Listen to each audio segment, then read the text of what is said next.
নমস্কার। আমাদের আজকের গল্প বিভূতিভূষণ বন্দ্যোপাধ্যায়ের লেখা মৌরি ফুল। অন্ধকার তখনও ঠিক হয় নাই। মুখুজ্যেদের বাড়ির পিছনে বাঁশবাগানে জোনাকির দল সাঁঝ জ্বালিবার উপক্রম করিতেছিল। তালপুকুরের পাড়ে গাছের মাথায় বাদুড়ের দল কালো হইয়া ঝুলিতেছে। মাঠের ধারে বাঁশবাগানের পিছনটা সূর্যাস্তের আলোয় উজ্জ্বল। চারিদিকে বেশ কবিত্বপূর্ণ হইয়া আসিতেছে। এমন সময় মুখুজ্যেদের অন্দর বাড়ি হইতে এক তুমুল কলরব আর হইচই উঠল। বৃদ্ধ রামতনু মুখুজ্যে শিবকৃষ্ণ পরমহংসের শিষ্য। তিনি রোজ সন্ধ্যাবেলায় আহুতি দিয়া থাকেন। এই জন্য প্রায় 1 পোয়া খাঁটি গাওয়া ঘি তার চাই। তিনি নানা উপায়ে এই ঘি সংগ্রহ করিয়া ঘরে রাখিয়া দেন। অন্যদিনের মতো আজও তাকের উপরে একটা বাটিতে ঘি ছিল। তার পুত্রবধূ সুশীলা সেই বাটি তাকের উপর হইতে পারিয়া সে ঘিটার সমস্তই দিয়া খাবার তৈয়ারি করিয়াছে। রামতনু মুখুজ্যে মহকুমার কোর্টে গিয়েছিলেন ও পাড়ার চৌধুরীদের পক্ষে একটা মোকদ্দমার সাক্ষ্য দিতে। বিপক্ষের উকিল তার জেরার মুখে জিজ্ঞাসা করেন, আপনি গত মে মাসে পাঁচুড়ায় আর তার ভাইয়ের পাঁচিলের জায়গা নিয়ে মামলার প্রধান সাক্ষী ছিলেন না? রামতনু মুখুজ্যে বলিয়াছিলেন, হ্যাঁ তিনি ছিলেন। উকিল পুনরায় জেরা করিয়াছিলেন, দুনালী চৌধুরীদের কানসোনার মাঠের দাঙ্গার মোকদ্দমায়ও আপনি পুলিশের দিকে সাক্ষ্য দিয়েছিলেন, তাই না? রামতনু মহাশয়কে ঢোক গিলিয়া স্বীকার করিতে হইয়াছিল যে তিনি দিয়াছিলেন বটে। বিপক্ষের উকিল আবার প্রশ্ন করেন, আচ্ছা, এর কিছুদিন পরেই বড় তরফের সত্যের মামলায় আপনি বাদীপক্ষের সাক্ষী ছিলেন কি না? কবে তিনি এ সাক্ষ্য দিয়াছিলেন মুখুজ্যে মহাশয় প্রথমটা তাহা মনে করিতে পারেন নাই। তারপর বিপক্ষের উকিলের পুনঃ পুনঃ করা প্রশ্নে এবং মুফসেনবাবুর ভ্রুকুটি মিশ্রিত দৃষ্টির সম্মুখে হতভাগ্য রামতনুর মনে পড়িয়াছিল যে তিনি এ সাক্ষ্য দিয়াছিলেন বটে, এবং এই গত জুলাই মাসে এই কোর্টেই তাহা তিনি দিয়া গিয়াছিলেন। তারপর কোর্টে কী ঘটিয়াছিল বিপক্ষের উকিল হাকিমের দিকে চাহিয়া রামতনুর উপর কী ব্যঙ্গোক্তি করিয়াছিলেন, রামতনু উকিল আমলায় ভর্তি মুন্সেফ বাবুর এজলাসে হঠাৎ কী রূপে সপুষ্প শস্যপত্র আবিষ্কার করেন, সে সকল উল্লেখের আর প্রয়োজন নাই। তবে মোটের ওপর বলা যায়, রামতনু মুখুজ্যে যখন বাটি আসিয়া পৌঁছিলেন তখন তার শরীরের ও মনের অবস্থা খুবই খারাপ। কোথায় এই অবস্থায় তিনি ভাবিয়াছিলেন হাত পা ধুইয়া ঠান্ডা হইয়া শ্রীগুরুর উদ্দেশ্যে আহুতি দিয়া অনিত্য বিষয় বিষয়ে জর্জরিত মনকে একটু স্থির করিবেন, না দেখেন যে আহুতির জন্য আলাদা করিয়া তোলা যে ঘিটুকু তাহার ছিল তাহার সবটাই একেবারে নষ্ট হইয়াছে। তারপর প্রায় অর্ধ ঘণ্টা ধরিয়া মুখুজ্যে বাড়ির অন্দরমহলে একটা রীতিমতো কবির লড়াই চলিতে লাগিল। মুখুজ্যে মহাশয়ের পুত্রবধূ সুশীলা প্রথমটা একটু অপ্রতিভ হইলেও সামলাইয়া লইয়া এমন সব কথায় শ্বশুরকে জবাব দিতে লাগিল যাহা একজন 18 বৎসর বয়স্কা তরুণীর মুখে সাজে না। পক্ষান্তরে কোর্টে বিপক্ষের উকিলের অপমানে ও ঘরে আসিয়া পুত্রবধূর নিকট অপমানে ক্ষিপ্তপ্রায় রামতনু মুখুজ্যে পুত্রবধূর পিতৃকুল ও তাহার নিজের পিতৃকুলের তুলনামূলক সমালোচনায় প্রবৃত্ত হইয়া এমন সব দুরূহ পরিভাষিক শব্দ ব্যবহার করিতে লাগিলেন যে বোধ হয় বিদ্যাসাগর মহাশয়ের ডুবালের গল্পে উল্লিখিত কুলাদর্শবিদ্যা অধ্যয়ন না করিলে সেসব বোঝা একেবারেই অসম্ভব। এমন সময় মুখুজ্যে মহাশয়ের ছেলে কিশোরী বাড়িতে আসিল। তাহার বয়স 25-26 হইবে। বেশি লেখাপড়া না শেখায় সে চৌধুরীদের জমিদারির কাছারিতে 9 টাকা বেতনে মোহরগিরি করিত। কিশোরীলাল নিজের ঘরে প্রবেশ করিয়া দেখিল ঘরে আলো দেওয়া হয় নাই। অন্ধকারে জামাকাপড় ছাড়িয়া সে বাহিরে হাত পা ধুইতে গেল। তারপর ঘরে ঢুকিয়া শুনিল ঘুটঘুটে অন্ধকারে তাহার স্ত্রী সুশীলা তাহার সম্মুখের বাতাসকে সম্বোধন করিয়া বলিতেছে যে এ সংসারে থাকিয়া সংসার করা তাহার শক্তিতে কুলাইবে না, অতএব কাল সকালেই যেন গরুর গাড়ি ডাকাইয়া তাহাকে বাপের বাড়ি পাঠাইয়া দেওয়া হয়। কিশোরী সে কথার কোনো বিশেষ জবাব না দিয়া লণ্ঠন জ্বালাইয়া বাঁশের লাঠিগাছা ঘরের কোণ হইতে লইয়া বাহির হইয়া গেল। ও পাড়ার রায়বাড়ির চণ্ডীমণ্ডপে গ্রামের নিষ্কর্মা যুবকদিগের যাত্রার আঁকড়াই ও রিহার্সেল চলিত। সেইখানে অনেকক্ষণ কাটাইয়া অনেক রাত্রে বাড়ি ফিরিয়া আসা তাহার নিত্যকর্মের ভিতর। রামতনু মুখুজ্জে মহাশয়ও অনেকক্ষণ বাহিরে ঘরে কাটাইলেন। প্রতিবেশী হরিরায় তামাকের খরচ বাঁচাইবার জন্য সকাল সন্ধ্যায় মুখুজ্জে মশায়ের চণ্ডীমণ্ডপের আশ্রয় করিতেন। তাহাকে রামতনু জানাইলেন যে তিনি খুব শীঘ্রই কাশী যাইতেছেন, কারণ আর এ বয়সেই ইত্যাদি। তাহার এই বানপ্রস্থ অবলম্বনের আকাঙ্ক্ষার জন্য দায়ী একমাত্র তাহার পুত্রবধূ সুশীলা। সুশীলা সকাল নাই সন্ধ্যা নাই একটা কিছু না বাঁধাইয়া থাকিতে পারে না। সে অত্যন্ত আনাড়ি, কোনো কাজই গুছাইয়া করিতে পারে না, অথচ দোষ দেখাইতে যাইলে খেপিয়া যায়। তাহার জন্য রামতনু মুখুজ্জের বাড়িতে কাক চিল বসিবার উপায় নাই। শ্বশুর শাশুড়িকে সে হঠাৎ আঁটিয়া উঠিতে পারে না বটে, কিন্তু এ জন্য তাহার চেষ্টা ত্রুটি দেখা যায় না। অনেক রাত্রে কিশোরী বাড়ি ফিরিয়া আসিয়া দেখিল তাহার ঘরে খাবার ঢাকা আছে এবং স্ত্রী ঘুমাইতেছে। খাবারের ঢাকা খুলিয়া আহারাদি শেষ করিয়া সে শুনিতে গিয়া দেখিল স্ত্রী ঘুম জড়ানো চক্ষে বিছানার ওপর উঠিয়া বসিয়াছে। স্বামীকে দেখিয়া একটু অপ্রতিভের সুরে বলল, কখন এলে? তা আমায় একটু ডাকলে না কেন? কিশোরী বলিল, আর ডেকে কি হবে, আমার কি আর হাত পা নেই, নিজে জানি নে। হঠাৎ তাহার স্ত্রী রাগিয়া উঠিল, নিতে জানো তো যেন কাল থেকে আমার এখানে আর বনবে না। এ যেন হয়েছে শত্রুপুরের মধ্যে বাস। বাড়ি শুদ্ধ লোক আমার পিছনে এমন করে লেগেছে কেন? না হয় বরং। কান্নায় ফুলিয়া সে বালিশের ওপর মুখ গুজিল। কিশোরী দেখিল স্ত্রী রাত দুপুরে গায়ে পড়িয়া ঝগড়া করিয়া একটা বিভ্রাট বাঁধাইয়া তোলে বুঝি। এইরকম করিয়া আর সংসার করা চলে না। ভাত ঢাকা ছিল, খুলিয়া লইয়া খাইয়াছে। ইহাতেও যদি স্ত্রী চটিয়া যায় তাহা হইলে তো আর পারা যায় না। কিছু না, ও একটা ছল। ও সামান্য সূত্র ধরিয়া এখনই সে একটা রাম রাবণের যুদ্ধ বাঁধাইয়া তুলিবে। কিশোরী বলিল, যা খুশি করো, কালকে করো, এখন একটু ঘুমোতে দাও। ঘুমোচ্ছিলে বলেই আর ডাকিনি, এই তো অপরাধ। তা বেশ, কাল থেকে উঠাবো, চুলের নোড়া ধরে উঠাবো। সুশীলা কথাও বলিল না, মুখও তুলিল না, বালিশে মুখ গুজিয়া পড়িয়া রহিল। পরদিন সকালে উঠিয়া রামতনু মুখুজ্জে শুনিলেন চৌধুরীরা খবর পাঠাইয়াছে কয়েকটি নতুন সাক্ষীর তালিম দিতে হইবে। যাইবার সময় তিনি বলিলেন, ও বৌমা, একটু সকাল সকাল ভাত দিও, কোর্টে যেতে হবে।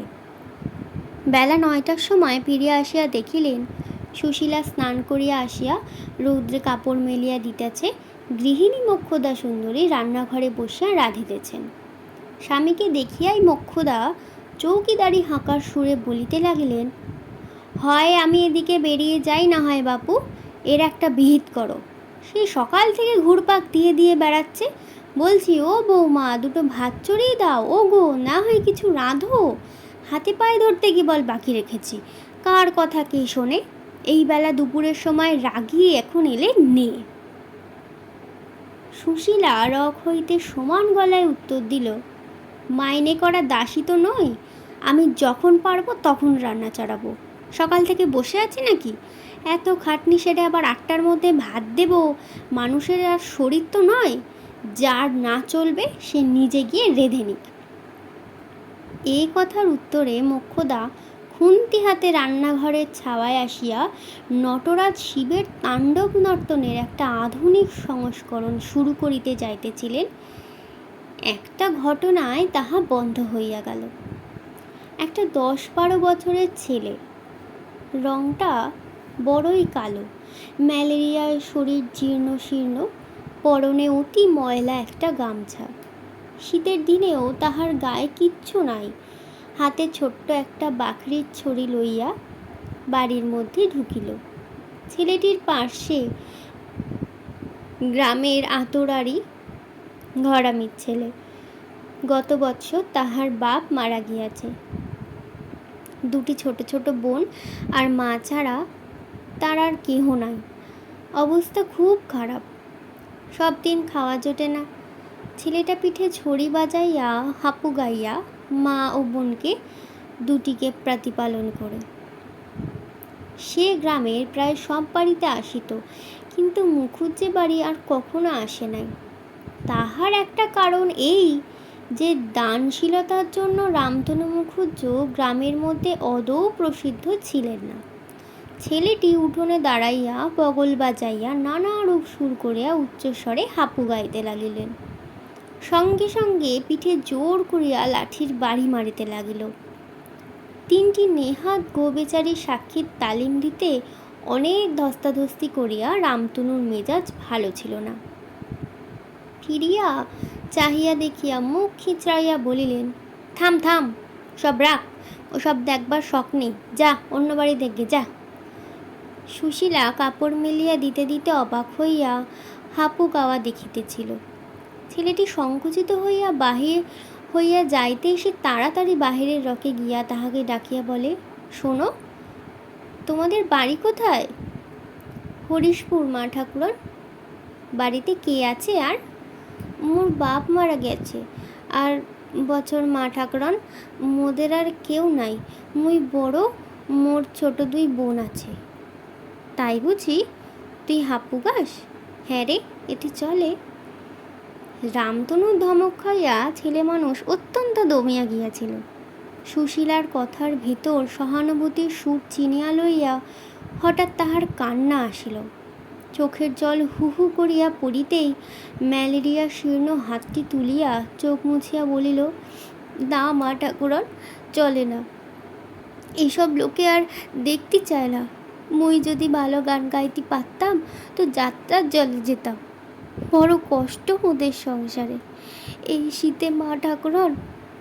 সুশীলা বাধা দিয়া বলিল, দাঁড়া, আমি আসছি। ঘরের মধ্যে ঢুকিয়া কান্নার বেগ অতি কষ্টে সামলাইয়া চাহিয়া দেখিল আলনায় একখানা নতুন মোটা বিছানার চাদর ঝুলতেছে। হাতের গোড়ায় সেইখানা পাতিয়া টানিয়া লইল। তারপর জানলা দিয়া বাড়ির মধ্যে চাহিয়া দেখিয়া চাদরখানা তাড়াতাড়ি ছেলেটির হাতে দিয়া চুপি চুপি বলিল, এইখানে নিয়ে যা, এতে শীত বেশ কাটবে। কাটবে না? খুব মোটা, শিগগির চা, লুকিয়ে নিয়ে যা, কেউ যেন না দেখে। ছেলেটি চাদর হাতে হতবুদ্ধি হইয়া ইতস্তত করিতেছে দেখিয়া সুশীলা বলিল, ওরে, এক্ষুনি কে এসে পড়বে, শিগগির যা। ছেলেটাকে বিদায় দিয়া সুশীলা ভিতর বাড়ি ঢুকিয়া দেখিল শ্বশুর আহার করিতে বসিয়াছে। ছেলেটার দুঃখে সুশীলার মন খুব খারাপ হইয়া গিয়াছিল। সে গিয়া রান্নাঘরে ঢুকিয়া কাজে মন দিল। শ্বশুরকে জিজ্ঞাসা করিল, আপনাকে কিছু দেব বাবা? মোক্ষদা ঝংকার দিয়ে উঠিল, তোমাকে আর দিতে হবে না, যে মিষ্টি দিয়েছ তাতেই প্রাণ ঠান্ডা হয়ে গিয়েছে। নাও, এখন পারতে এদিকে এসো, একবার হাঁড়িটা দেখো, নয়তো বলো নিজে মরি বাঁচি এরকম করে সাঙ্গ করে তুলি। রামতনু কথা বলিলেন না, আপন মনে খাইয়া উঠিয়া চলিয়া গেলেন। এইসব ব্যাপারে সুশীলা অত্যন্ত চটিয়া যাইত। রামতনু পুত্রবধূর নিকট কোনো জিনিস চাইয়া খাইলে তাহার রাগ গলিয়া জল হইয়া যাইত। কিন্তু লোকে তাহাকে জব্দ করিতেছে বা অপমান করিবার ফন্দি খুঁজিতেছে ভাবিলে তাহার আর কাণ্ডজ্ঞান থাকিত না। সেও কোমর বাঁধিয়া রণে আগুয়ান হইত, সেই বা ছাড়িবে কেন? মাস 2 পরে, ফাল্গুন মাসের মাঝামাঝি, কিন্তু বেশ গরম পড়িয়াছে। কিশোরী অনেক রাত্রে বাড়ি ফিরিয়াছে। বাড়িতে যে যাহার ঘরে ঘুমাইতেছিল। সে নিজের ঘরে ঢুকিয়া দেখিল সুশীলা ঘরের মেঝে বসিয়া একখানা চিঠি লিখিতেছে। কিশোরী সুশীলাকে জিজ্ঞেস করিল, কাকে চিঠি লেখা হচ্ছে? সুশীলা চিঠির কাগজখানা তাড়াতাড়ি আঁচল দিয়া চাপিয়া স্বামীর দিকে ফিরা একটু দুষ্টামির হাসি হাসিয়ে বলল, বলবো কেন? থাক, না বলো, বাদ দাও, রাত কম হয়নি, আবার সকাল থেকেই খাটুনি আরম্ভ হবে। সুশীলা ভাবিয়াছিল স্বামী আসি আসি কী লিখিতেছে দেখিবার জন্য পীড়াপিড়ি আরম্ভ করিবে। প্রকৃতপক্ষে সে চিঠি কাহাকেও লিখিতেছে না, স্বামীকে কথা বলাইবার এ তার একটা পুরনো কৌশল মাত্র। অনেক দিন সে স্বামীর মুখে দুটো ভালো কথা শুনে নাই। তাহার নারীর হৃদয় ইহারই জন্য তৃষিত ছিল, এবং ইহারই জন্য সে ঘুমে ঢুলিতে ঢুলিতেও এই সামান্য ফাঁদটি পাতিয়া বসিয়াছিল। কিন্তু কিশোরী ফাঁদে পা দেওয়া তো দূরে থাকুক, সেদিকে ঘেঁষিল না দেখিয়া সুশীলা বড় নিরুৎসাহ হইয়া পড়িল। কাগজ কলম তুলিয়া রাখিয়া সে স্বামীর ভাত বাড়িয়া দিল। এক প্রকার চুপচাপ অবস্থায় আহারাদি শেষ করিয়া কিশোরী গিয়া শয্যা আশ্রয় করিবার পর সে নিজে আহারাদি করিয়া শুইতে গিয়া দেখিল কিশোরী ঘুমায় নাই, গরমে এপাশ ওপাশ করিতেছে। আশায় বুক বাঁধিয়া সে তাহার দ্বিতীয় ফাঁদটি পাতিল। একটা গল্প বলো না, অনেক দিন তো বলনি, বলবে লক্ষ্মীটি? বিবাহের পর প্রথম প্রথম কিশোরী তাহার কিশোরী স্ত্রীর নিকট বটতলায় আরব্য উপন্যাস হইতে নানান গল্প বলিত। রাত্রির পর রাত্রি তখন এইসব গল্প শুনিয়া সুশীলা মুগ্ধ হইয়া যাইত। জনহীন দেশের মধ্যে, যেখানে শুধু জিন পরিদের জগৎ, খেজুর বনের মধ্যে ঠান্ডা জলের ফোয়ারা হইতে মণিমুক্ত উৎক্ষিপ্ত হইতেছে, পথহীন দুরন্ত মরুপ্রান্তরে মৃত্যু যেখানে শিকার সন্ধান উৎ পাতিয়া বসিয়া আছে, সমুদ্রের ঝড় তরুণ শাহজাদাগণের দৈত্য সংকুল অরণ্যের মাঝখান দিয়া নির্ভীক শিকার যাত্রা, এসব শুনিতে শুনিতে তাহার গা শিহরিয়া উঠিত।